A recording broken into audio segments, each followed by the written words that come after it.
parti sur Deguembéré.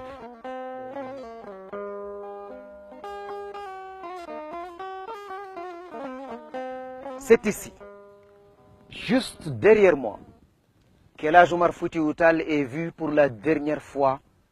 Nous sommes le vendredi 12 février 1864. Ce vendredi-là, il disparaît mystérieusement dans cette grotte, dans les falaises de Bandiagara et précisément à Deguembéré.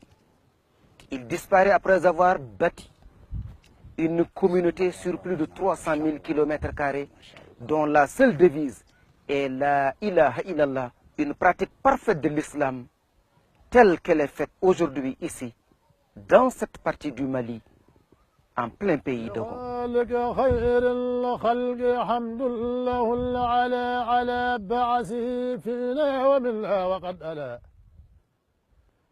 على العرش ما على أولى ساكن العلا أحق عباد الله بالمجد والعلا حبيب به يولي لا ويكلأ صلاة وتسليم عليه ولن ألا مربي الورى الخنسيز إذ كان الأسألا ألا إنه بدر إذا الأمر عسالا أتم الورى جاها وأبهر مسعلا. L'armée du Massina était en bas. Il observait l'armée du Massina en bas. Ses adeptes étaient en haut. Mais quand il est venu devant la grotte, il a laissé l'armée d'aller se défendre. Et quand il disparaît, il avait 11 personnes qui ont considéré à sa disparition, dont 3 de ses enfants, Maki, Mahi et Hadi. Et une femme qui montait avec de l'eau pour le village de Deguembéré qui était en haut, qui s'appelle Yendi. Sur ces images, les falaises de Bandiagara. Au milieu de la chaîne de montagnes qui ceinture Deguembéré, une colline s'illustre par sa couleur blanche et se différencie des autres rochers dominés par la couleur noire. Cet éclat, déjà visible à distance, se renforce au fur et à mesure que l'on s'approche des blocs de pierre. À 200 ou 500 mètres, tu fais remarque, là où El Hadj Omar a disparu, est une montagne très claire qui est déjà éclaircie par la spécialité d'El Hadj Omar et par le savanisme. Et les autres montagnes sont restées noires parce que Dieu les a créées comme ça, il ne peut pas changer. Mais si Dieu avait fait que El Hadj Omar avait monté sur une de ces montagnes qui n'est pas cette montagne-là, ça allait être très clair aussi. Au point culminant de la montagne, une mosquée en pierre se dresse fièrement, entourée des ruines de l'ancien village de Deguembéré, avant que les habitants ne redescendent au pied de la montagne pour rebâtir la localité telle qu'elle est aujourd'hui. Au pied de la montagne, cet autre mystère. Une source d'eau douce jaillit des entrailles des collines pour donner au paysage un caractère paradisiaque.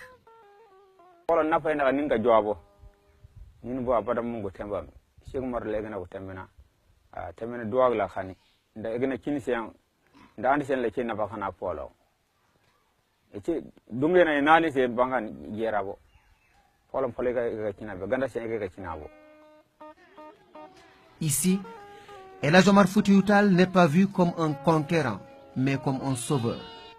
D'ailleurs, au fil des années et devant le sérieux de l'histoire, les 3 principales familles qui ont partagé ces moments tragiques de l'histoire de l'Afrique et celle de l'islam au sud du Sahara se sont retrouvées pour perpétuer chacune et ensemble cet héritage qui leur est commun.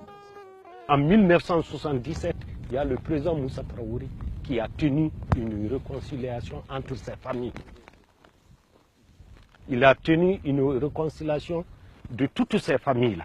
Ils sont venus ici à Handalay en 1977, précisément le 21 juin en 1977. Ils se sont réconciliés. En matière musulmane, vous avez droit de pardonner les péchés de vos grands-pères. Donc si c'est pardonné, l'islam admet ça.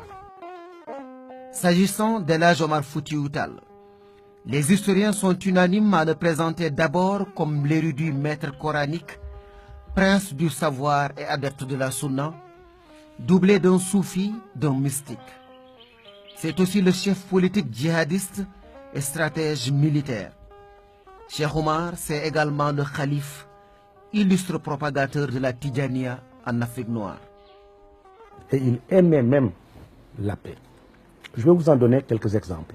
Les rois qui étaient là-bas, ont commencé à le provoquer. Il n'a pas voulu répondre. Il n'a pas voulu répondre.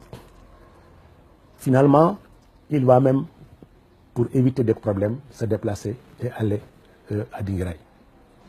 Quand on le provoque là-bas aussi, il ne veut pas répondre.